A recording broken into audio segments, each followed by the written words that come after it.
Extremely shocking. Exactly. It's an eye-opener, and I think after this we'll be able to understand a bit more of that. But before we can dive into this, let us just give you a glimpse of this specific survey. It was conducted in about 10 regions, namely Nairobi, Central, Lower Eastern, and Upper Eastern Kenya, and so forth.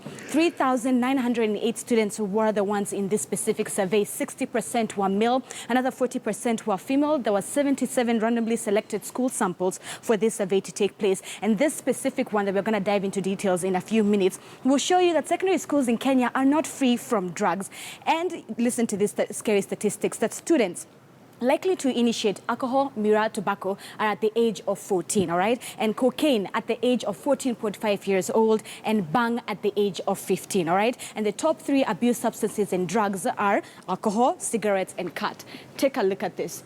Youth schools, students were rather asked to mention which kind of drugs and substances that they used in the last 6 months. Of course, alcohol took position 1. Bang, as you can see here, is position 5. 80% of students said that in the last 6 months, they indulged in bang, heroin, you can see, and cocaine, 868. You'll be shocked that from this 868 are just people, or rather students at the age of 14.5 years old, all right?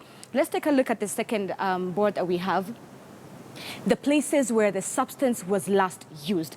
Take a look at this. Within schools, the frequency was at 18, and that stands at about 2.0%. And of course, this will kind of shock you that one of the issues that was tackled in this specific survey is that where do students get this alcohol or substances from? 15%, or rather alcohol, 41% were from schoolmates, and another 40% were from close friends.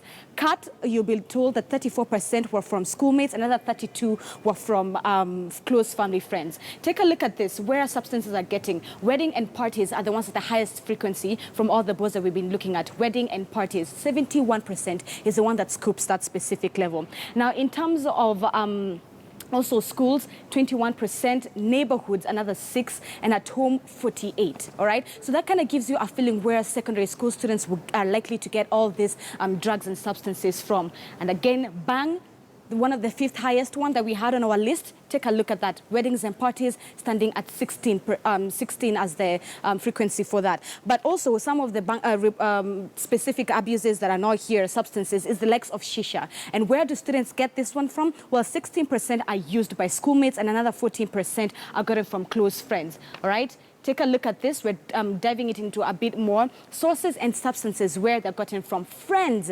1,253, and those ones carried from home.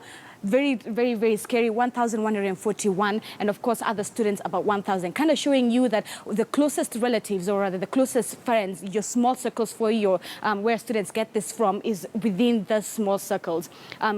Brews, kiosks, and relatives really come last at the end of the survey. And it's a bit scary that what we've just said, friends as well as homes and other students bringing this substance, is what takes up the first 3 slots. All right, take a look at this one. School workers, where school workers are also named in the survey as where students are likely to get this substance from. 289 teachers with the knowledge of this is 187. It's a bit scary right there. But even in this specific survey, students were asked, what are the recommendations on the way forward?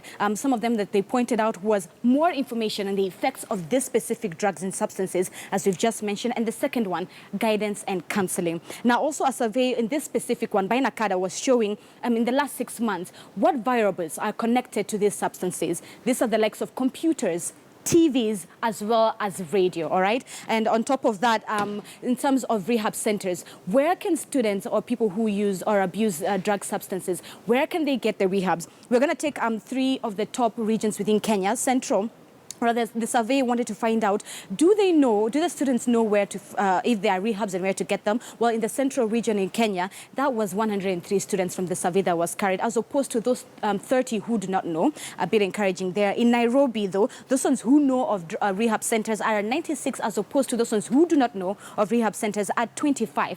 The coastal region, we see the mark is a bit different, 98, 98. 98 for those who know of rehab centers, and another 98 for those who do not know of rehab centers. So that just gives you an eagle view of this NACADA report, Betty, by NACADA in regards to substance abuse within our secondary schools, just to show you that secondary schools in Kenya are not free. It's not a drug